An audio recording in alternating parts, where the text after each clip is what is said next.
नमस्कार. भगवद्गीता मनोमनी या उपक्रमाच्या सप्तम पुष्पामध्ये मी वैद्य पूजा कोटस्थाने कोयाळीकर तुम्हा सर्वांचे मनापासून स्वागत करते. आजचं हे निरूपण अधिक मासातील निरूपण आहे. अधिक मास हा 18 सप्टेंबरपासून सुरू झालेला आहे. अधिक मासाची निर्मिती ही पूर्णतः खगोलशास्त्रीय घटनेवर अवलंबून असते. पृथ्वीवर सूर्यामुळे ऋतुबदल होत असतात, पण सूर्याच्या स्थानातील बदल हे आपल्याला सहज लक्षात येत नाही. त्यामुळे सूर्यावर आधारित कालगणने ही आपल्याला रोजच्या व्यवहारासाठी उपयुक्त ठरत नाही. चंद्राच्या आकारातील आणि स्थानातील बदल हे सहज लक्षात येतात. त्यामुळे चंद्रावर आधारित कालगणना ही आपल्याला रोजच्या व्यवहारासाठी, रोजची जीवनचर्या चालवण्यासाठी खूप उपयुक्त ठरते. आता पृथ्वीला सूर्याभोवती फिरण्यासाठी किंवा एक फेरी पूर्ण करण्यासाठी 365 दिवस लागतात. चंद्राला पृथ्वीभोवती एक फेरी पूर्ण करण्यासाठी 29 दिवस 5 तास लागतात. हे झालं एक चांद्रमास. म्हणजे 365 दिवसांमध्ये असे 12 चांद्रमास पूर्ण होतात. म्हणजेच एक चांद्रवर्ष पूर्ण होतं. हे चांद्रवर्ष 354 दिवसांचं असतं. म्हणजेच सूर्यवर्षापेक्षा चांद्रवर्ष हे नेहमीच लहान असतं आणि ते 11 दिवसांनी लहान असतं. दरवर्षी या दोन कॅलेंडर्समधला फरक हा असाच वाढत राहू नये आणि ही दोन कॅलेंडर्स कुठेतरी एकत्र यावीत, कुठेतरी त्यांचं संधान व्हावं म्हणून या अधिक मासाची निर्मिती होत असते. आणि एका चांद्रवर्षामध्ये हा अधिक आलेला अधिक मास त्या वर्षामध्ये नियुक्त केला जातो. असं करून 3 वर्षानंतर जो काही 1 महिना अधिक येणार आहे आणि दोन्ही कॅलेंडर्समधला हा जो फरक वाढत राहणार आहे तो आपण सांधून घेतो. या दोन्ही कॅलेंडर्सला आपण एकत्र आणतो. आता या अधिक मासाची जबाबदारी भगवान विष्णू हे स्वतःच्या अंगावर घेत आहेत. म्हणून या अधिक मासाला पुरुषोत्तम मास असंही संबोधलं जातं. धोंड्याचा महिना असं सुद्धा याला म्हणतात. या अधिक मासामध्ये दान देण्याला खूप महत्त्व आहे. कुणी अन्नदान देतं, कुणी अपूपदान देतं, कुणी धनदान देतं. ज्याची जशी श्रद्धा असेल तसं तो दान करत असतो. गीतेच्या 17व्या अध्यायामध्ये या दानाविषयी सखोल चिंतन केलेलं आहे. भगवंत सांगताहेत की दान देताना तुम्ही खूप बारीक सारीक गोष्टींचा विचार केला पाहिजे, जेणेकरून तुमचं दान हे सात्विक दान होईल. ते आपण ऐकूयात काय काय सांगतायत आपल्याला. दातव्यमिति यद्दानन्दीयतेनुपकारिणे देशे काले च पात्रे च तद्दानं सात्विकं स्मृतं. दान हे आपण कर्तव्य बुद्धीने दिलेले पाहिजे. कुठली दयाबुद्धी, सहानुभूतीची बुद्धी दान देताना नसावी. ज्या व्यक्तीला आपण दान देणार आहोत ती व्यक्ती भूतकाळात आपल्याला उपयोगी आली होती आणि भविष्य काळात तिचा आपल्याला काहीतरी उपयोग होणार आहे, या वृत्तीतनं सुद्धा दान देऊ नये. आपण कुठल्या देशामध्ये, आपण कुठल्या स्थानामध्ये दान देत आहोत, आपण कुठल्या काळामध्ये दान देत आहोत, जसं की अधिक मास, एखादी पितृतिथी, ग्रहणकाल, दसऱ्याचा सण, असं कुठल्या तिथीला आपण दान देत आहोत आणि सत्पात्री व्यक्तीला आपण ते दान देत आहोत का, या सगळ्या गोष्टींचा विचार करून, या सगळ्या गोष्टींची पूर्तता करून एखादी उपयुक्त वस्तू जेव्हा आपण एखाद्या दुसऱ्या व्यक्तीला देतो तेव्हा ते सात्विक दान असतं, असं भगवंत आपल्याला सांगत आहेत. म्हणजेच काय, गीतेच्याच भाषेत जर या कर्मयोगाप्रमाणे आपल्याला हे दान बसवायचं असेल तर कसं बसवता येईल. जेव्हा आपण आपल्या स्वधर्माचं पालन नीट करतो तेव्हा हे सात्विक दानाच्या पंक्तीमध्ये जाऊन विराजमान होतं. हे झालं दानाविषयी. तर आता या अधिक मासामध्ये तुम्ही जर दान करणार असाल तर या सगळ्या गोष्टींचा निश्चित विचार करा. म्हणजे गीतेमध्ये शिकलेले हे तत्वज्ञान तुम्हाला व्यवहारात आणता येईल आणि तुम्हाला त्याचा निश्चित उपयोग होईल. गेल्या अनेक निरूपणांपासून आपण सतत ऐकत आहोत की कर्म करायला पाहिजे, निष्काम कर्मयोग आपल्याला साधता आला पाहिजे. आणि हा निष्काम कर्मयोग जर आपण योग्य पद्धतीने साधला तर आपली वैयक्तिक प्रगती तर होतेच, पण बरोबरीने आपल्या आजूबाजूच्या लोकांची, आपल्या समाजाची उन्नतीसुद्धा आपल्याला साधता येते. हे आपण गेल्या एकादशीला पाहिलं. तर या स्वधर्माची जाणीव जेवढी विपुल असेल, जेवढी विस्तृत असेल, तेवढंच आपण समाजाच्या उन्नतीला कारणीभूत होत असतो.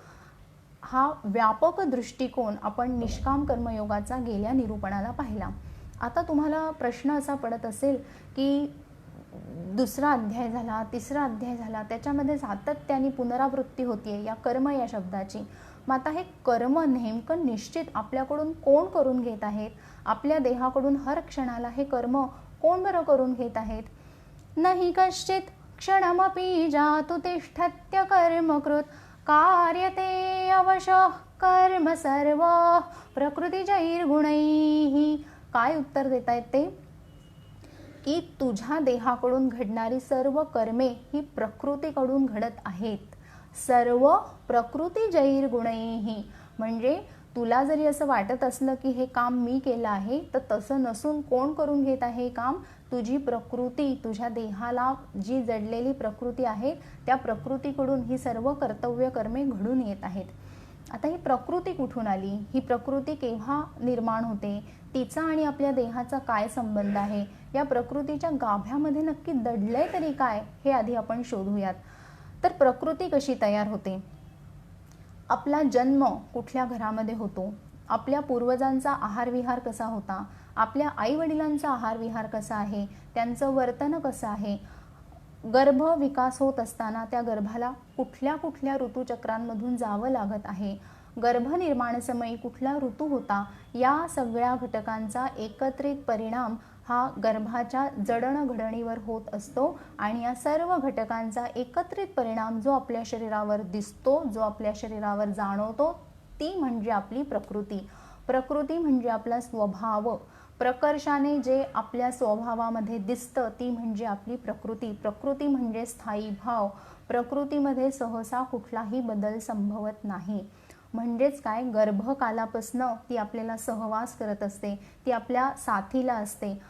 अगदी आपल्या छोट्या स्वरूपापासून ते अगदी शेवटच्या श्वासापर्यंत ही प्रकृती आपल्या देहाला जडलेली असते. तिचं अस्तित्व हे आपल्या शरीरामध्ये अगदी ठाण मांडून निश्चित बसलेलं असतं. आता मी म्हणलं की गर्भाच्या जडणघडणीवर या प्रकृतीचा सर्वार्थाने प्रभाव होत असतो. म्हणजेच काय, जेव्हा गर्भ विकसित होत असतो तेव्हा गर्भामध्ये अनेक अवयव निर्माण होतात, अंग प्रत्यंग निर्माण होतात. 5व्या महिन्यामध्ये गर्भाच्या मन तयार होते, 6व्या महिन्यामध्ये बुद्धी तयार होते. मग हे सगळं तयार होत असताना प्रकृतीचा अंमल या सर्व गोष्टींवर आपल्याला दिसून येतो. शरीरातल्या सर्व शारीर भावांवर, आपल्या अवयवांवर, अंग प्रत्यंगांवर, आपल्या इंद्रियांवर प्रकृती परिणाम दाखवते. तसंच सर्व मानस भावांवर या प्रकृतीचा परिणाम आपल्याला बघायला मिळतो. आत्मिक भावांवर सुद्धा या प्रकृतीचा परिणाम आपल्याला बघायला मिळतो. म्हणजेच काय, शरीरावर सगळीकडे आपल्याला प्रकृतीचा परिणाम दिसून येतो. आता ही प्रकृती आपल्याकडून कर्म घडवून आणत असते असं भगवंत आपल्याला सांगत आहेत. आता प्रकृतीच्या गाभ्यामध्ये जर आपण पाहिलं तर नेमकं काय आहे की सत्व, रज आणि तम हे 3 गुण कमी अधिक प्रमाणामध्ये एकमेकांबरोबर मिश्रण पावून विविध स्वभावाची माणसे समाजामध्ये तयार होतात. कुठले स्वभाव आपल्याला समाजामध्ये बघायला मिळतात? तर बघा, प्रामुख्याने 3 स्वभाव आपल्याला बघायला मिळतात. सात्विक प्रवृत्ती बघूयात कशी असते. ही जी माणसे असतात ही अत्यंत कुशाग्र बुद्धिमत्तेची असतात, उत्तम स्मरणशक्ती असते, नम्र असतात, संयमी असतात, आनंदी वृत्तीची असतात, समाधानी वृत्ती असते. त्यांच्याकडे जे काही असतं त्याच्यामध्ये ते अत्यंत समाधानी असतात. लोभीपणा त्यांच्या वृत्तीमध्ये अजिबात नसतो. अत्यंत स्वाभिमानी लोक अशी ती असतात. स्वतःबरोबर दुसऱ्याच्याही हिताचा विचार करणारे ते असतात. निर्मल स्वभावाची ही लोक असतात. आता दुसरी जी प्रकृती आहे ती आहे राजस प्रवृत्ती. या लोकांची स्मरणशक्ती, बुद्धिमत्ता ही मध्यम प्रमाणामध्ये असते. या लोकांच्या अंगामध्ये भरभरून उत्साह असतो आणि हा उत्साह त्यांना 1 मिनिटही एका शांत ठिकाणी स्थिर बसू देत नाहीत. अत्यंत गतिमान आयुष्य जगायला त्यांना आवडतं. स्वतःची भरभरून प्रगती करून घ्यायला त्यांना आवडते. आणि या उत्साहामुळे, या गतीमुळे त्यांचा स्वभाव हा अत्यंत महत्त्वाकांक्षी असतो. आणि ही महत्त्वाकांक्षा पूर्ण करण्यासाठी सतत ते कर्मामध्ये प्रवृत्त असतात. आणि ही महत्त्वाकांक्षा पूर्ण करण्यासाठी संग्रही वृत्ती त्यांची बनायला लागते. मग तो संग्रह पैशाचा असेल, एखाद्या चैनीच्या गोष्टीचा असेल, एखाद्या त्यांच्या आवडत्या गोष्टीचा असेल, पण संग्रही वृत्ती ही त्यांच्या ठिकाणी आपल्याला प्रामुख्याने दिसून येते. अत्यंत अभिमानी असा त्यांचा स्वभाव असतो. अहंकार हा त्यांच्या स्वभावामध्ये आपल्याला प्रामुख्याने दिसून येतो. स्वतःबरोबर दुसऱ्याचाही विचार ही लोक करतात. अत्यंत शूर स्वभावाची ही लोक असतात. आता शेवटची प्रवृत्ती आहे ती म्हणजे तामस प्रवृत्ती. बुद्धिमत्ता आणि स्मरणशक्ती अत्यंत साधारण असते. त्यानंतर ही लोक खूप आळशी असतात. कुठलीही नवीन गोष्ट शिकण्यासाठी त्यांचं मन तयार नसतं. कुठल्याही नवीन कार्यामध्ये सहभाग घेण्यासाठी सुद्धा ते काही लगेच तयार होत नाहीत.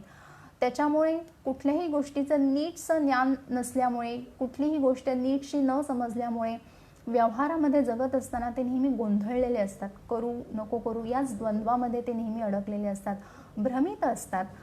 त्यानंतर या लोकांना कुठलाही अभ्यास करायला फारसं आवडत नाहीत. अभ्यासू वृत्ती नसते. स्वतःच्या आरोग्याविषयी ते अजिबात दक्ष नसतात. खाण्यापिण्याचा कुठलाही विवेक ते पाळत नाहीत. अशा या तिन्ही प्रवृत्ती आता आपण पाहिल्या. तुम्हाला असं वाटत असेल की एवढं विस्तारित वर्णन का केलं मी या तिन्ही प्रकृतींचं?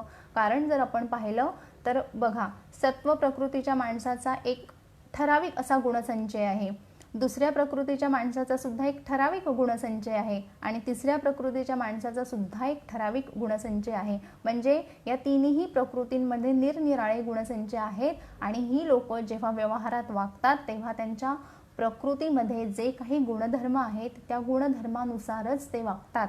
म्हणून भगवंत म्हणतायत सर्व प्रकृती जैर गुणैही, म्हणजे ज्याची जशी प्रकृती तसे त्याचे गुणधर्म आणि त्याच्याप्रमाणेच त्या मनुष्याच्या देहाकडून तत्तत कर्म घडून येणार आहे. मिरची तोंडात टाकली की नाकाडोळ्यातून पाणीच येतं, पोटामध्ये आगच पडायला लागते.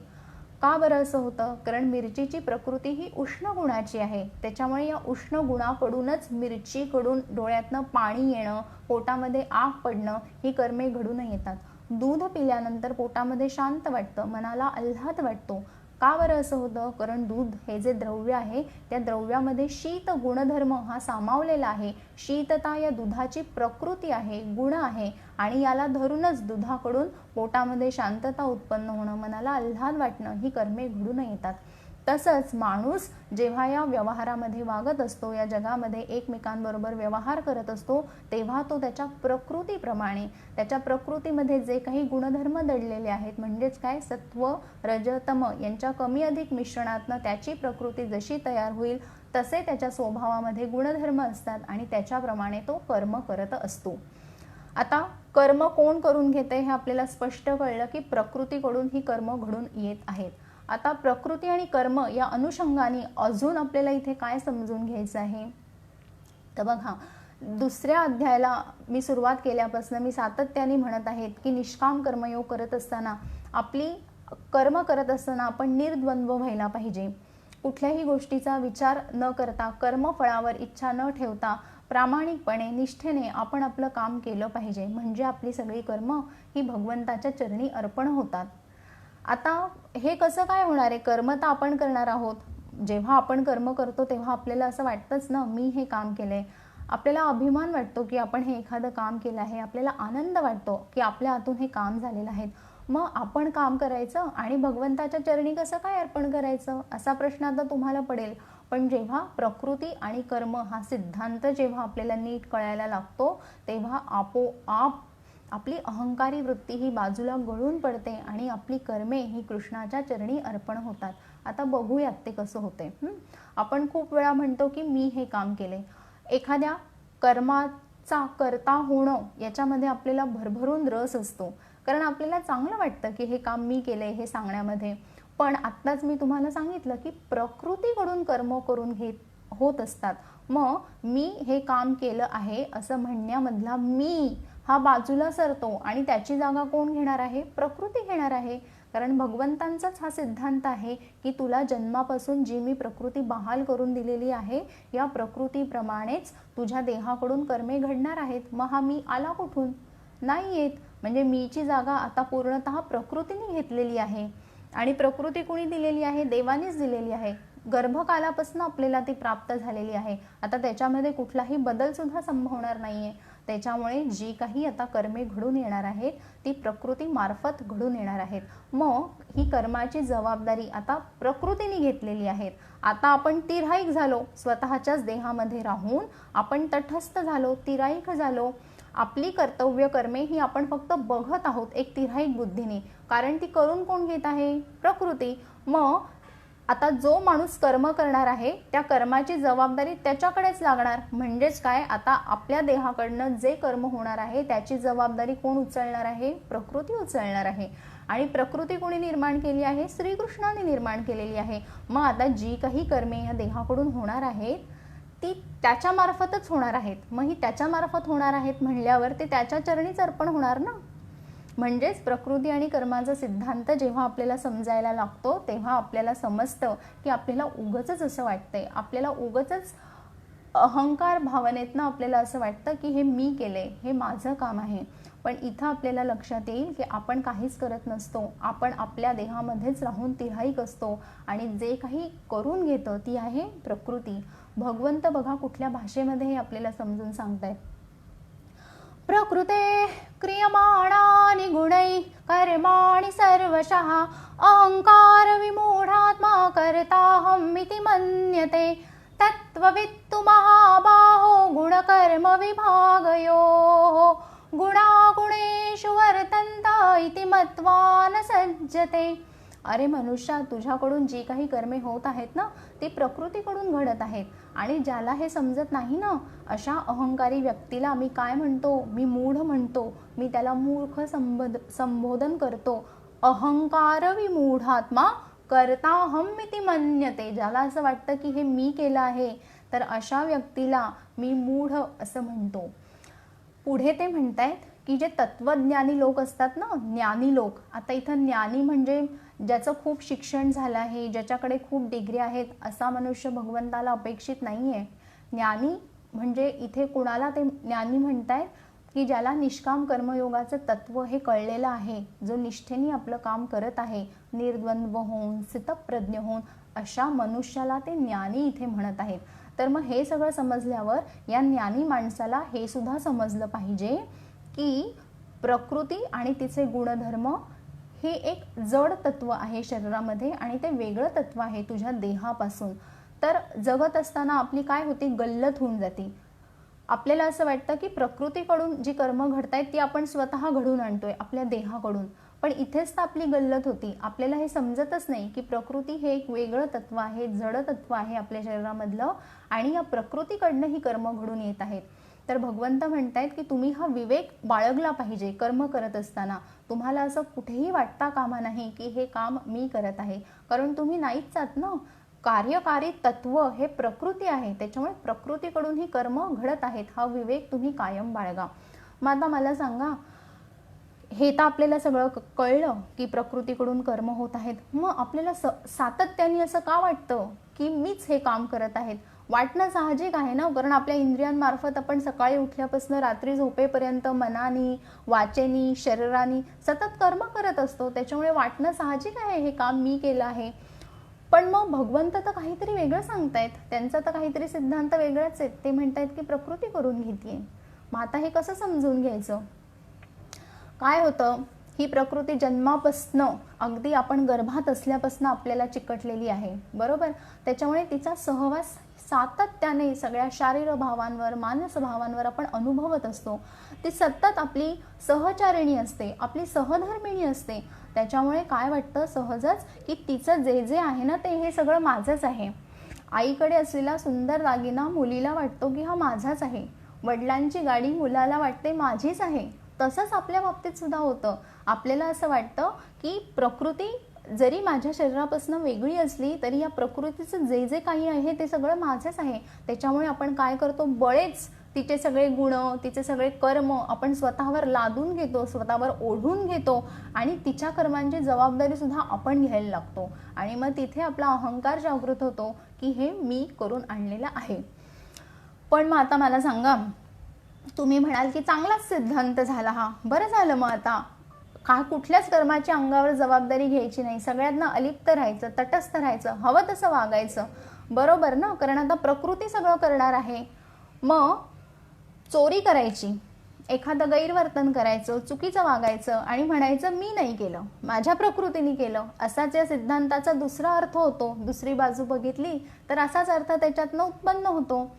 म्हणजे काय, चोरी करायची आणि म्हणायचं की माझ्या देहाकडनं ही चोरी झालेली नाही, माझ्या प्रकृतीचे जसे गुणधर्म आहेत त्याप्रमाणे ही चोरी झालेली आहे, त्याच्यामुळे तुम्हाला जर काही शिक्षा करायची असेल, तुम्हाला जर काही दंड द्यायचा असेल तो माझ्या प्रकृतीला द्या, मला देऊ नका, कारण मी ते काम केलेलंच नाहीये, असाच अर्थ होतो त्याचा. मग आता प्रकृती तर असं काही तत्व नाही आहे की जे शरीरातनं असं वेगळं काढता येईल, त्याला तुरुंगात घेऊन जाता येईल आणि त्याला तिथे शिक्षा देता येईल. असं जर झालं तर सगळी देशातली आपली न्यायालये बंद पडतील. पण व्यवहारात असं होत नाही. प्रकृतीला आपल्याला शिक्षा देताच येत नाही. शिक्षा ही नेहमी देहालाच मिळते. का बरं असं होतं? भगवंताचा सिद्धांत एक वेगळा आहे आणि व्यवहारात आपल्याला एकदम वेगळं दिसतं. मग आता पेच निर्माण झाला ना, कसं काय सोडवणार हा गुंता? याचं खंडन कसं होईल आता? भगवंत म्हणतायत प्रकृती तुझ्या लक्षात आली, पण दुसऱ्या अध्यायात मी प्रकृतीच्या आधी तुला सांगितले तू काय करायचंय. कर्मण्येवाधिकारस्ते मा फलेषु कदाचन. प्रकृती मी तुला निश्चित करून दिलेली आहे गर्भधारणेसमयी, पण कर्माचा अधिकार तर मी तुझ्याकडे दिला आहे ना. तुला बुद्धी दिली आहे, तुला मन दिलंय, तू ठरव ना कसं वागायचं. प्रकृती जरी मी तुला दिलेली असली निश्चित करून, तरी तुझं आयुष्य कसं चालवायचंय हे ठरवण्यासाठी मी तुला कर्म करण्याचा अधिकार दिलेला आहे. तू ते कर आणि तू ठरव, तुझी प्रकृती कशी का असू देत. कर्म करण्याचा अधिकार दिलाय ना, आणि अगदी सुरुवातीलाच दिलेला आहे तुला. तू ते अनुसर, तुझ्या बुद्धीने तू निर्णय घे, तू ठरव कुठलं कर्म योग्य आहे कुठलं अयोग्य आहे. मी तुला सांगितलंय बुद्धी ही निश्चयात्मिका असते, ती तुला एखाद्या निष्कर्षाप्रत घेऊन जाईल आणि तुझं आयुष्य तुला अगदी आखीव रेखीव करून देईल. बघा किती सुंदर भगवंताचे दोन सिद्धांत आहेत आणि त्याच्यामध्येच या प्रकृती कर्म आणि कर्मण्येवाधिकारस्ते या तीनही श्लोकांचा अर्थ आपल्याला इथे उलगडून दिसायला लागतो. आता बघा, एखाद्या माणसाचा आळशी स्वभाव आहे, त्याला त्याचं वजन कमी करायचं आहे. आता तो काय म्हणेल की माझी प्रकृती एकदम आळशी आहे, त्याच्यामुळे हे शारीरिक हालचाली करणं व्यायाम करणं हे काही माझ्या स्वभावामध्ये बसत नाही. पण दुसरी बाजू अशी आहे की त्याला आता वजन कमी करायचं आहे. वजन कमी करायचं आहे म्हणजे व्यायाम करणं हे ओघानं तिथं आलं. मग आता व्यायाम करायचा आहे म्हणल्यावर त्याच्या बुद्धीला निर्णय घ्यावा लागेल की मला आता शारीरिक हालचाली करायच्या आहेत. त्याने तो निर्णय घेतला, कारण त्याला आता वजन कमी करायचं आहे म्हणून तो व्यायामाला त्यांनी सुरुवात केलेली आहे. मग आता इथे बघा, प्रकृती त्याची आळशी आहे, बरोबर, प्रकृतीमध्ये काही बदल होणार नाहीये. पण आता त्याच्या बुद्धीने निर्णय घेतलेला आहे, त्याच्याकडे जो कर्म करण्याचा अधिकार आहे, निर्णय घेण्याचा अधिकार आहे, त्याला अनुसरून त्यांनी त्याचं कर्म ठरवलेलं आहे. म्हणजेच काय बघा, भौतिकशास्त्रामध्ये काही फॉर्म्युलीज असतात, त्या फॉर्म्युलाजमध्ये काही कॉन्स्टंट व्हेरिएबल्स असतात आणि ती व्हॅल्यू आपल्याला गणित सोडवताना तशीच्या तशी टाकावी लागते.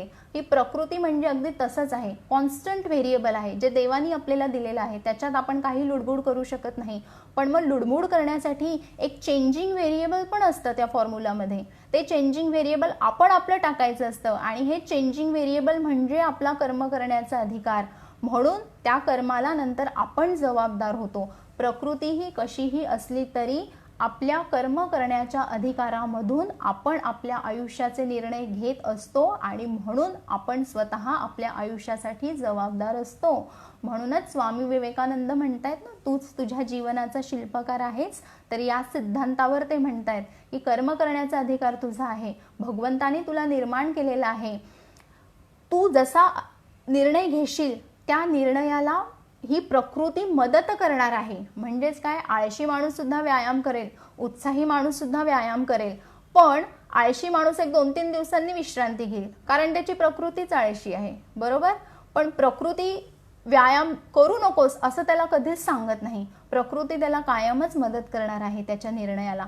आणि उत्साही माणूस कसा आहे, त्याची प्रकृती पण उत्साही आहे आणि निर्णय पण त्यांनी व्यायाम करण्याचा घेतला आहे, त्याच्यामुळे अगदी तो 7ही दिवस खंड न पाडता व्यवस्थित व्यायाम करून घेईल. म्हणजे प्रकृती आणि कर्म करण्याचा अधिकार या दोनही गोष्टींनी आपण कर्म साधत असतो. पण हे नेहमी लक्षात ठेवायचं, कर्माचा करता आपण सर्वस्वी नसतो, ते असतात प्रकृती म्हणजेच भगवान श्रीकृष्ण. आणि म्हणून आपली सर्व कर्मे जेव्हा अहंकारातनं बाजूला पडतात तेव्हा आपण तिथे निर्लेप होतो, आपण त्या कर्माच्या बंधनामध्ये अडकत नाही आणि आपली सर्व कर्मे ही कृष्णाच्या चरणी अर्पण होतात.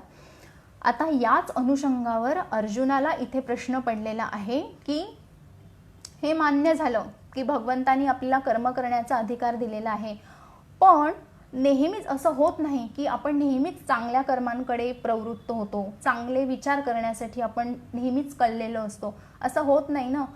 कधी ना कधीतरी आपल्या हातून एखादं वाईट कर्म घडतं, वाईट कृत्य घडतं, एखाद्याविषयी मनामध्ये काहीतरी वाईट चिंतन होतं, एखाद्या व्यक्तीला एक चार अपशब्द बोलले जातात, असं वाईट कर्म आपल्याकडून काही ना काहीतरी घडत असतं.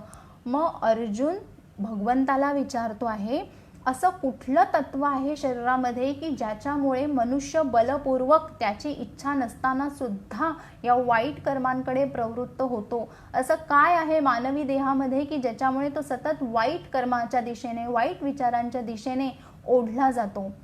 अथ केन प्रयुक्तो यै पापै चरति पुरुषः अनिच्छन्नपि वार्ष्णेय बलादिव नियोजितः. तू मला सांग, असं काय आहे वार्ष्णेय की ज्याच्यामुळे मनुष्य पापकर्मांकडे झुकलेला आहे. अर्जुनाच्या प्रश्नाचा संदर्भ आलाय का लक्षामध्ये? तो हा प्रश्न का विचारतोय? कारण मागच्याच निरूपणाला आपण पाहिलं की भगवान सांगतायत की जेव्हा तू स्वधर्माचं पालन करशील ना, तेव्हा स्वतःच्या हिताबरोबर दुसऱ्याच्याही हिताचा विचार कर. पण प्रत्यक्षात जगताना अगदी 100% तसं होत नाही. जेवढं स्वतःच्या हिताविषयी आपण जागरूक राहतो तसंच दुसऱ्याच्या हिताविषयी आपण जागरूक राहत नाही.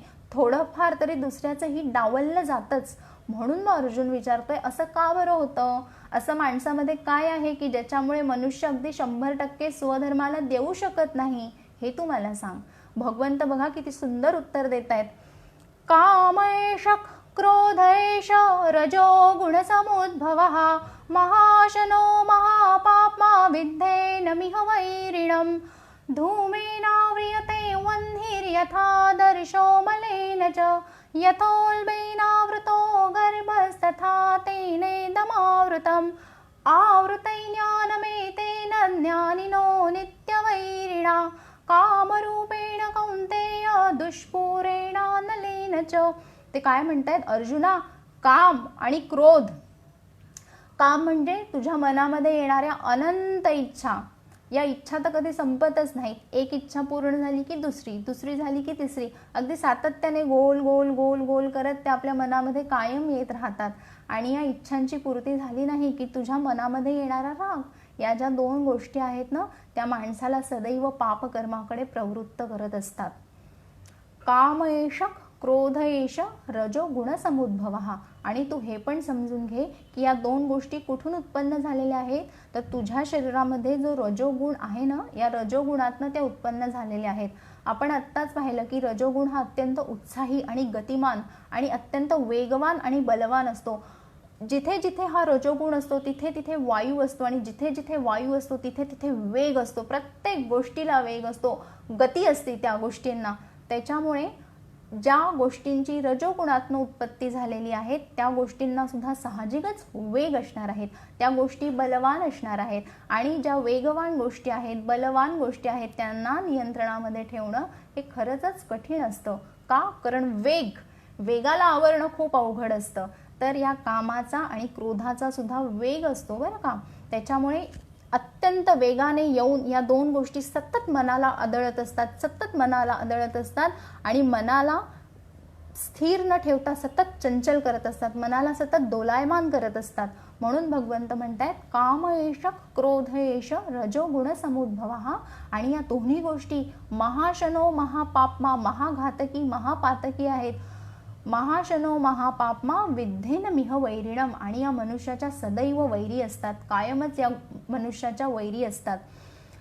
आता हे समजलं की पापकर्म कशामुळे होत आहेत, की काम आणि क्रोधामुळे होत आहे. आणि या दोन्ही गोष्टी अत्यंत बलवान आहेत, वेगवान आहेत, महापातकी आहेत, महाघातकी आहेत, आणि सततच त्या मनुष्याच्या मागे लागून त्याच्या अधपतनाला कारणीभूत असतात. मग आता अर्जुन असं विचारतोय की या आल्या कुठून? मी तर काही त्यांना बोलवलेलं नाहीये ना माझ्या शरीरामध्ये, मी कशाला बोलवीन? या गोष्टींमुळे जर माझी हानी होणार आहे, माझं अधपात होणार आहे, तर मी तर काही त्यांना बोलवलेलं नाहीये. मग या आल्या कुठून माझ्या शरीरामध्ये? भगवंत म्हणतायत, अरे त्या कुठून पाहुण्या नाही आहेत, तू काही त्यांना बोलवलेलं नाहीयेस, पण तू जेव्हा जन्म घेतलास ना तेव्हाच तुझ्या शरीरामध्ये हे काम आणि क्रोध येऊन बसलेले आहेत. जशी प्रकृती आहे ना, प्रकृती कशी देहाला जडलेलीच असती अगदी जन्मकालापासून शेवटच्या श्वासापर्यंत, तसेच हे काम आणि क्रोध आहेत. ते सुद्धा तुझ्या घरामध्ये अगदी दडून बसलेले आहेत, लपून बसलेले आहेत आणि तुला त्याचा पत्ता सुद्धा नाहीये बरं का. आणि ते शेवटपर्यंत राहणार आहेत. तुझ्या शेवटच्या श्वासापर्यंत हे काम आणि क्रोध तुला सोबती करणार आहेत. मग आता काय करायचं? आपली हानी तर ते घडून आणणार आहेत आणि शरीराच्या बाहेर पण त्यांना काढता येत नाहीत, कारण अगदी घट्ट दडून बसलेले आहेत ना शरीरामध्ये. हे साहचर्य दाखवण्यासाठी भगवंत इथे 3 उदाहरणं देत आहेत. कसा असतो यांचा संबंध, कसा त्यांचा नित्य संबंध असतो बघा. जसं अग्नीच्या भोवती धूर असतो, आरशामध्ये जसा मळ साठतो आणि गर्भाच्या भोवती जसे वारेचं आवरण असतं, तसंच हे काम आणि क्रोध मनुष्य देहाला गुंडाळून ठेवतात. त्याच्यामुळे त्यांना असं उचलून बाहेर काढून टाकता येत नाही. मेंदूमध्ये आणि हृदयामध्ये जर एखादं शल्य गेलं असेल तर ते शल्य काढणं फार अवघड आणि क्लिष्ट असतं, कारण असं टोकदार शल्य जर आपण काढायला गेलो तर त्यामध्ये मेंदूच्या आरोग्यपूर्ण पेशी आणि हृदयाच्या ज्या आरोग्यपूर्ण पेशी असतात त्यांना सुद्धा धक्का पोहोचण्याची तिथे संभावना असते. म्हणून अशी शल्य काढणं हे खूप अवघड असतं किंवा दुष्कर असतं. आयुर्वेदामध्ये एक मर्माचा प्रकार सांगितलेला आहे. मर्म म्हणजे जिथे साक्षात आपले प्राण अस्तित्वात असतात आणि त्या गोष्टीवर जर आघात झाला तर प्राणांचं निर्गमन होतं. तर विषल्लग्न मर्म असं एक मर्म आयुर्वेदामध्ये आलेलं आहे. तर त्या मर्माचं जेव्हा चिकित्सा करायची असते तेव्हा असं म्हणतात की ते शल्य जोवर शरीरामध्ये आहे तोवर प्राण शरीरामध्ये राहणार आहेत, पण ज्या क्षणाला तुम्ही हे शल्य शरीरातनं बाहेर काढाल तरी त्या शल्याबरोबर तुमचे प्राण सुद्धा निघून जाणार आहेत. असंच या काम आणि क्रोधाच्या बाबतीमध्ये आहेत. अत्यंत टोकदार आहेत आणि शरीरामध्ये घट्ट रुतून बसलेले आहेत. त्यांना काढणं खूप अवघड आहे, खूप दुष्कर आहेत, कारण अगदी पेशीला शरीराच्या प्रत्येक अवयवाला असे घट्ट चिटकून राहिलेले आहेत आणि फक्त संधी बघतात की आता कधी मला माझं काम करायला मिळेल. अगदी उत्सुक असतात त्याच्यासाठी. हे कधी आता मला या मनुष्याचा अधपात करता येईल, कधी त्याच्याकडून मला चुकीचं वर्तन करून घेता येईल, याचीच ते वाट बघत असतात. मग आता मला सांगा, हे काम आणि क्रोध जन्मापासून आपल्या शरीरामध्ये लाभलेले आहेत. ते आपल्याकडून सततच वाईट कर्म करून घेणार आहेत किंवा त्या दृष्टीने ते कायम प्रयत्न करणार आहेत. मग आता यांचं करायचं काय? बाहेर पण काढता येत नाहीयेत. मग नेमकं करायचं काय? आणि नेमके ते कुठे घर करून बसलेले आहेत? म्हणजे त्यांच्यावर जर आपल्याला काही उपाय करायचा असेल तर त्यांची घरं तरी आपल्याला माहीत पाहिजे ना शरीरातली, ते कुठे राहत आहेत. इंद्रियाणि मनोबुद्धिरस्याधिष्ठानमुच्यते एतैर्विमोहयति एष ज्ञानमावृत्य देहिनम्. काय म्हणतायत भगवंत? हे काम आणि क्रोध कुठे राहत आहेत? तुमच्या इंद्रियांमध्ये, तुमच्या मनामध्ये, तुमच्या बुद्धीमध्ये, या 3 ठिकाणी ते अगदी घट्ट रुतून बसलेले आहेत. आणि काय करतायत? रुतून तर बसलेलेच आहेत, फक्त तेवढ्यावर ते समाधान पावतायत का? नाही, तर ते ज्ञानाचे नित्यवैरी आहेत. म्हणजेच काय? तुम्हाला जर तुमची भौतिक प्रगती साधायची असेल, तुम्हाला जर तुमची आध्यात्मिक प्रगती साधायची असेल तर हे काम आणि क्रोध सदैव तुमच्यामध्ये येतात, तुम्हाला पुढे पुढे सरकू देत नाहीत. म्हणून मग आता या काम आणि क्रोधांचं काय करायचंय? आपल्याला तर आपली उन्नती साधायची आहे. भौतिक असेल, आध्यात्मिक असेल, कुठली तरी प्रगती आपल्याला नेहमी साधायची असते आणि तसाच आपला जीवन व्यवहार चालू असतो. मग अर्जुन म्हणतो की आता हे एवढे घट्ट चिकटलेले आहेत, सदैव अगदी शेवटच्या श्वासापर्यंत आपल्याबरोबर राहणार आहेत. इंद्रिय, मन, बुद्धी या 3 ठिकाणी ते राहिलेले आहेत. मग आता करायचं काय यांचं? ते काय म्हणतायत अर्जुनाला? तस्मात् त्वमिन्द्रियाण्यादौ नियम्य भरतर्षभ पाप्मानं प्रजहीहेन ज्ञानविज्ञाननाशनम्. काय करतायत ते? ज्ञान आणि विज्ञान विशेषत्वाने ज्याचं ज्ञान आपल्याला करून घ्यायचं आहे अशा आध्यात्मिक ज्ञानामध्ये सुद्धा ते आड येतात आणि ज्ञान आणि विज्ञानाला नित्यवैरी आहेत या ज्ञानाचे आणि विज्ञानाचे. आणि त्यांची भूक ही खूप भयंकर आहे. तू कितीही भागवलीस ना तरी त्यांचं समाधान कधीच होत नाही. त्यांना अधिक अधिक अधिक हवं असतं. त्याच्यामुळे त्याच्यावर एकच उपाय आहे, त्यांचं तू नियमन कर, त्यांच्यावर तू नियंत्रण साध. किती सुंदर उत्तर दिलेले आहे त्यांनी. ज्या गोष्टी आपल्या नियंत्रणाच्या बाहेर आहेत, ज्यांना आपण शरीरातून काढून टाकू शकत नाही आणि सदैव ते आपलं अहित साधण्यासाठी आपल्याच देहामध्ये बसलेले आहेत, तिथे सुद्धा आपल्याला क्रोध करून चालत नाही. काय हे, मला हे कळते की या गोष्टीमुळे माझं वाईट होते, पण मला याचं काहीच वाईट करता येत नाहीये, तिथे सुद्धा क्रोध करता येत नाहीये. म्हणून ते काय म्हणताय, नियमन हा त्याच्यावरचा उत्तम उपाय आहे. मग आता हे नियमन कसं साधायचं, ते काय म्हणतायत, हे असं एकदा दोनदा करून होणार नाहीये ना, तुला सातत्याने त्याचा सराव करावा लागणार आहे. अभ्यास हा शीलनम सतत क्रिया. ज्या गोष्टीचा आपण सातत्याने न थकता न कंटाळता सराव करत राहतो ना, त्याला म्हणतात अभ्यास. आणि तुला तुझ्या इंद्रियांवर जर नियंत्रण मिळवायचं असेल तर तुला सातत्याने या गोष्टीविषयी जागरूक राहावं लागेल. आता बघा, हे काम आणि क्रोध जे आहेत ना, हे आत्ता नवीन शब्द नाही आलेले आहेत. जेव्हा मी स्थितप्रज्ञ दुसऱ्या अध्यायामध्ये सांगितलं होतं तेव्हा या काम आणि क्रोधांचे 2 श्लोक मी म्हणले होते. आठवतंय का तुम्हाला? आपण पुन्हा एकदा इथे बघूयात. काम म्हणजे काय, आपल्या मनामध्ये अनंत इच्छा निर्माण होत असतात. आपली 5 ज्ञानेंद्रिय असतात. ही 5ही ज्ञानेंद्रिय बाह्य सृष्टीशी संलग्न असतात. या सृष्टीकडून अनेक विषय ते ग्रहण करत असतात. हे इंद्रिय विषय आपल्या मनापर्यंत पोहोचवतात. इंद्रिय ही शरीराच्या सगळ्यात बाह्य कप्प्यामध्ये असतात. त्याच्यामुळे त्यांचं कामच आहे ते जे काही दिसेल ते सगळं ग्रहण करायचं आणि ते एकदा मनाकडे नेऊन टाकून द्यायचं. बरोबर, मन हे मधल्या कप्प्यामध्ये असतं. त्याच्यामुळे इंद्रियांकडून जी काही माहिती येते ती सगळी मनाकडे साठवली जाते. आणि मनाकडे आता एवढा डेटा आलेला आहे सगळा, 5ही इंद्रियांनी ही सगळी माहिती, एवढे इनपुट्स, एवढा डेटा मनाकडे दिलेला आहे की मनाला आता 1 मिनिटाचीही फुरसत राहत नाही त्या बुद्धीकडे बघून वळायची. मन पण सतत बाह्य गोष्टींकडे प्रवृत्त होतं, बाह्य गोष्टींकडे ते खेचलं जातं. आणि मग इंद्रिय जे काही दाखवत असतात ना, म्हणजे भौतिक गोष्टींची साधनं, सुख दुःख, या गोष्टींमध्येच मन अडकून राहतं. हे घेऊ नको घेऊ, मला हवंय मला नकोय, या गोष्टींमध्येच मन अडकून राहतं. आणि शरीराच्या सगळ्या आतल्या कप्प्यामध्ये बुद्धी बसलेली आहे. मग काय होतं की इंद्रियांकडे सगळे बाहेरचे विषय आहेत, मनाला पण ती इंद्रियांसारखंच करून टाकते. मग फायनली काय होणार आहे, मन सुद्धा बुद्धीकडे हेच विषय नेणार ना. मग बुद्धी सुद्धा आपल्या या भौतिक गोष्टींमध्येच सतत अडकलेली राहते. पण हे सगळं करत असताना आपण हे विसरून जातो की आपल्या बुद्धीच्या पलीकडे एक आत्मतत्व आहे, जीवात्मा आहे. त्याच्याकडे आपण कधी बघणार? आयुष्य तर हे असंच चालत राहणार. एक इच्छा पूर्ण झाली की दुसरी, दुसरी झाली की तिसरी, त्याची पूर्ती नाही झाली की मनामध्ये राग आला की आपण त्याच विषयांमध्ये गुंतून राहतो. आणि जे काही एखादी प्रोडक्टिव्ह, एखादी क्रिएटिव्ह गोष्ट करायची असेल तर तेव्हा ती घडत नाही ना. मनाला राग आला की काहीच होत नाही आपल्याकडून.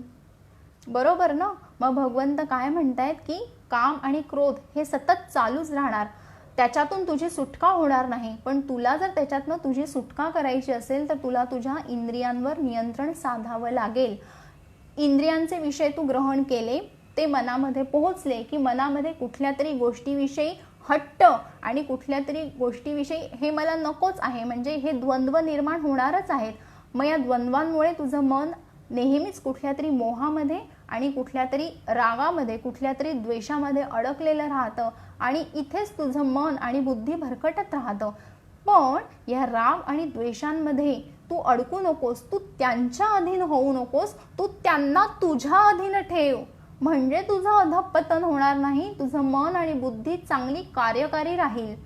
इंद्रियस्येन्द्रियस्यार्थे रागद्वेषौ व्यवस्थितौ तयोर्नवशमागच्छेत् ह्यस्य परिपन्थिनौ. तयोर्नवशमागच्छेत्, तू त्यांच्या अधीन होऊ नकोस. हे काम आणि क्रोध तुझ्या नियंत्रणामध्ये ठेव. आता तुम्ही म्हणाल हे तर ऐकायला खूप छान वाटतंय, नियंत्रण ठेव, नियमन साध. पण हे करायचं कसं ॲक्च्युली? करता आलं पाहिजे ना. सांगितलेलं तत्वज्ञान जर आपल्याला आचरणात आणता आलं तरच त्या तत्वज्ञानाचा उपयोग होतो. मग अगदी एक छोटीशी ॲक्टिव्हिटी आहे ही, आणि ही ॲक्टिव्हिटी जर तुम्ही सातत्याने जर करत राहिला तर इंद्रियांवर संयमन आपल्याला साधता येतं.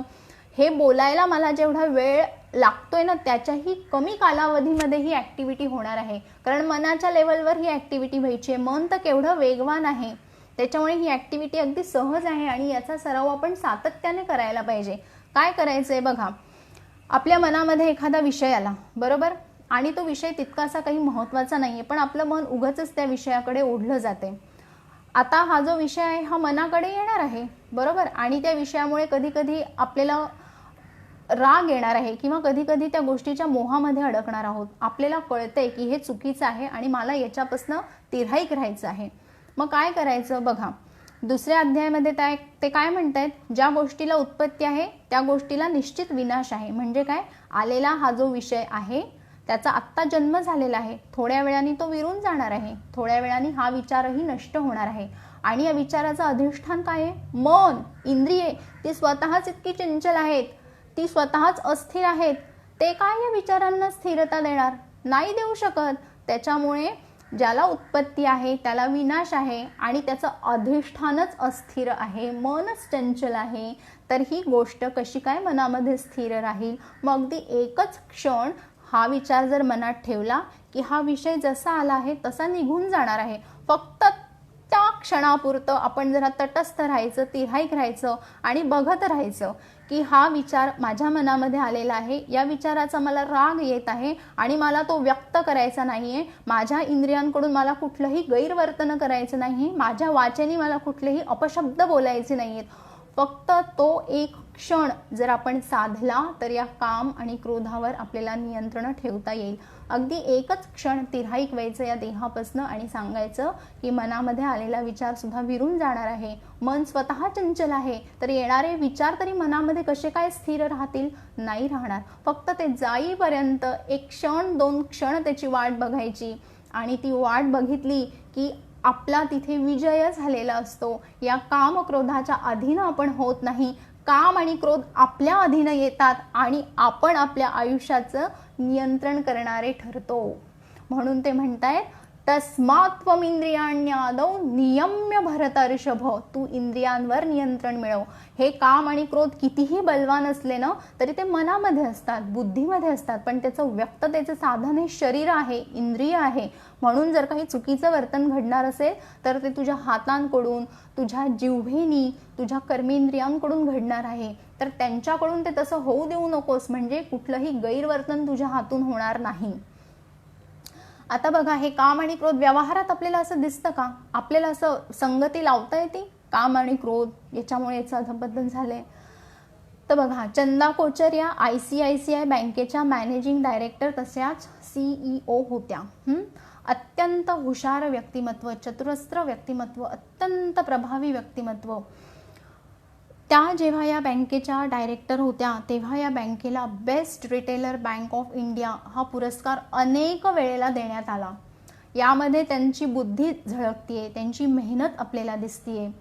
कॉस्टिंग अकाउंटन्सी आणि मॅनेजमेंट स्टडीज या 2 गोष्टींमध्ये, या 2 विषयांचा त्यांचा अत्यंत उत्तम अभ्यास होता आणि म्हणून त्यांना अनेक वेळेला सुवर्ण पदके बहाल करण्यात आली. 2005 साली त्यांना business women of the year असा सन्मान देण्यात आला आणि हा सन्मान त्यांना वारंवार सातत्याने कितीतरी वर्ष मिळत होता. त्यानंतर most influential women in business world अशी जी काही फॉर्च्यूनची लिस्ट असते त्या लिस्टमध्येही कितीतरी वर्ष त्या अग्र क्रमांकावर होता. 20च्या आत त्यांचं नाव होतं. Most influential women in Asia Pacific या लिस्टमध्येही सातत्याने कितीतरी वर्ष त्यांचं नाव झळकत होतं. अत्यंत सोन्यासारखं झळाळी असलेलं नेत्रदीपक त्यांचं असं कर्तृत्व होतं. या वित्तीय संस्थेची सुद्धा भरभराट होत होती. या वित्तीय संस्थेबरोबर ज्या इतर संस्था निगडीत होत्या जसं पॉवर, टेलिकॉम, टेक्स्टाईल इंडस्ट्री या गोष्टींची सुद्धा हर तऱ्हेने प्रगती, उन्नती होत होती. भारतातच नव्हे तर भारताबाहेर त्यांचा हा जो काही व्याप होता त्या सगळ्या गोष्टींमध्ये भरभरून प्रगती आपल्याला दिसून येत होती. आपल्या देशाला अभिमान वाटेल असंच त्यांचं कर्तृत्व होतं. पण अचानक 2018 साली त्यांना या दोन्ही मानाच्या पदांवरून पाय उतार व्हावं लागलं. असं का बरं झालं? एवढं बुद्धिमान व्यक्तिमत्व, एवढं मोठं कर्तृत्व जे बुद्धीने, मेहनतीने हासिल केलेलं आहे आणि या 2 गोष्टींवरनं एवढं कर्तृत्व गाजवून पाय उतार व्हावं लागतंय. असं का झालं? तर बघा, जोवर त्या स्वधर्माचं पालन करत होत्या, म्हणजे त्यांचं कर्म अत्यंत निष्ठेने, प्रामाणिकपणे करत होत्या, तोवर उत्तमोत्तम प्रगतीची शिखरं त्यांनी गाठली आणि स्वतःबरोबर समाजाची उन्नती सुद्धा त्यांनी साधून दिली. पण एक क्षण असा आला की काम आणि क्रोध यांच्यावर नियंत्रण राहिलं नाही. काम आणि क्रोधाच्या त्या अधीन गेल्या. फक्त स्वतःच्या हिताला प्राधान्य दिलं गेलं, दुसऱ्याचं हित डावललं गेलं. इंद्रियांकडून काहीतरी चुकीचं वर्तन झालं, गैरवर्तन झालं, नियमांचं उल्लंघन झालं आणि तिथे त्यांच्या अधःपाताला सुरुवात झाली आणि म्हणून त्यांना एवढ्या मानाच्या पदांवरून पाय उतार व्हावं लागलं. तर असे हे काम आणि क्रोध आहेत. आपल्याला कळत सुद्धा नाही की ते कधी आपल्यावर स्वार होतील आणि कधी आपला अधःपात घडवून आणतील. म्हणून भगवंत म्हणताय की तू कायम या गोष्टीचा सराव कर, की तुला कितीही मनामध्ये राग आला, मनामध्ये कितीही असंख्य इच्छा निर्माण झाला तरी तू त्यांच्या अधीन होऊ नकोस. कारण तू सतत त्यांच्यामध्ये जर गुरफटत राहिला ना तर तुझी कुठलीच उन्नती होणार नाही. ना भौतिक उन्नती होईल ना आध्यात्मिक उन्नती होईल. म्हणून तू सदैव या काम आणि क्रोधापासून सावध राहा. एखादी चिखलामध्ये जर बैलगाडी रुतलेली असेल तर बैल कितीही सशक्त असले ना तरी ती बैलगाडी त्या चिखलातनं वर येत नाही. कारण चिखल हा काम क्रोधांसारखा असतो, तो माणसाला सतत खाली खेचत असतो. म्हणजे आपण स्वतःचे शत्रू बनून जातो जर आपण या काम आणि क्रोधामध्ये गुंतून पडलो तर. हे काम आणि क्रोध ज्ञानेश्वर महाराज म्हणतायत की हे माणसाला पाण्या वाचून बुडवतात, अग्नी वाचून जाळतात आणि दोरीशिवाय बांधून ठेवतात. म्हणून तुम्ही सदैव या काम आणि क्रोधाला नियंत्रणामध्ये ठेवा, असं ते आपल्याला या 3ऱ्या अध्यायामध्ये सांगत आहेत. निरूपणाच्या शेवटाकडे येताना आता बघूयात आपण 2ऱ्या आणि 3ऱ्या अध्यायापासून हा सगळा कर्मप्रधान असा अध्याय आहे. श्रीकृष्णाला विश्वकल्याणाची आस आहे, म्हणून या विश्वाचं कल्याण होण्यासाठी तो मनुष्याला काय सांगतोय, तू तुझ्या कर्मांचा यज्ञ कर. निष्काम कर्म केलंस तर तुझ्या कर्मांचा यज्ञ होईल. आपल्या भारताचे 11वे राष्ट्रपती अब्दुल कलाम आझाद, त्यांनाही सतत असंच वाटायचं की माझी मातृभूमी, माझा देश हा कायम सुजलाम सुफलाम राहायला पाहिजे. आणि जेव्हा त्यांना हे असं वाटत होतं ना की माझा देश सुजलाम सुफलाम राहायला पाहिजे, त्यामागे त्यांची काहीतरी धारणा होती. त्यांना माहीत होतं की आपल्या देशाची बलस्थाने काही आहेत, जसं बौद्धिक संपत्ती, नैसर्गिक संपत्ती या बलस्थानांवर आधारित त्यांचं हे भाकीत होतं की 2030 साली भारत देश हा महासत्ता बनेल. आणि हे त्यांना साधायचं होतं. अत्यंत कृतिशील असे ते संशोधक होते आणि हे साधण्यासाठी ते कायम लहान मुलांमध्ये आणि युवा पिढीमध्ये रममाण होत असत. त्यांना सतत काहीतरी नवीन नवीन शिकवत असत. कारण त्यांना माहीत होतं जर देशाची प्रगती होणं अपेक्षित असेल तर लहान बालके आणि युवा लोक यांच्यामध्ये हे विचार रुजायला पाहिजे.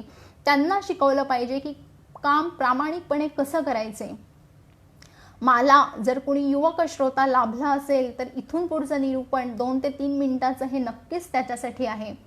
श्रीकृष्ण त्याला लांबचा वाटत असेल, श्रीकृष्णाचे विचार त्याला अवघड वाटत असतील, हे स्थितप्रज्ञ, निर्द्वंद्व, नित्यसत्वस्व हे त्याला अवघड वाटत असेल, पण अब्दुल कलाम आझाद तर जवळचे आहेत, त्यांचे शब्द तर सोपे आहेत.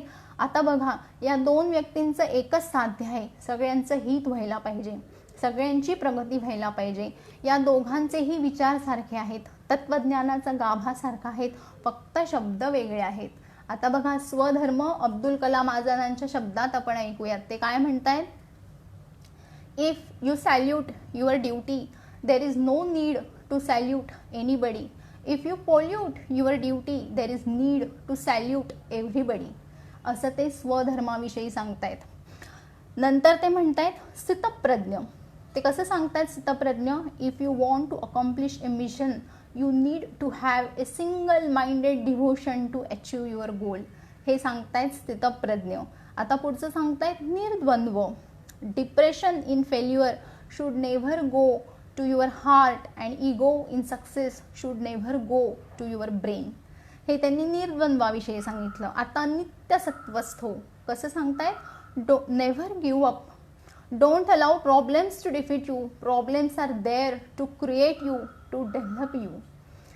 तर माझं हे सांगणं आजच्या युवा पिढीसाठी आहे, ज्यांच्याकडे कर्तृत्वाचा खूप मोठा कालखंड आहे, ज्यांच्याकडे आरोग्याची लक्ष्मी आहे.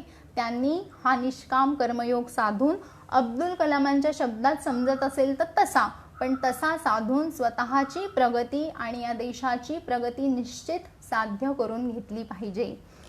धन्यवाद. हा गीतेचा 3रा अध्याय कर्मयोग इथं संपतो असं मी सांगते. पुढचं निरूपण हे 13 ऑक्टोबरला आहे, तेव्हा मंगळवार आहे, आणि पुढच्या निरूपणाला आपण गीतेच्या 4थ्या अध्यायाला सुरुवात करणार आहोत. तो आहे ज्ञान कर्म संन्यास योग. तर पुढचं निरूपणही तुम्ही जरूर ऐका. तोवर धन्यवाद.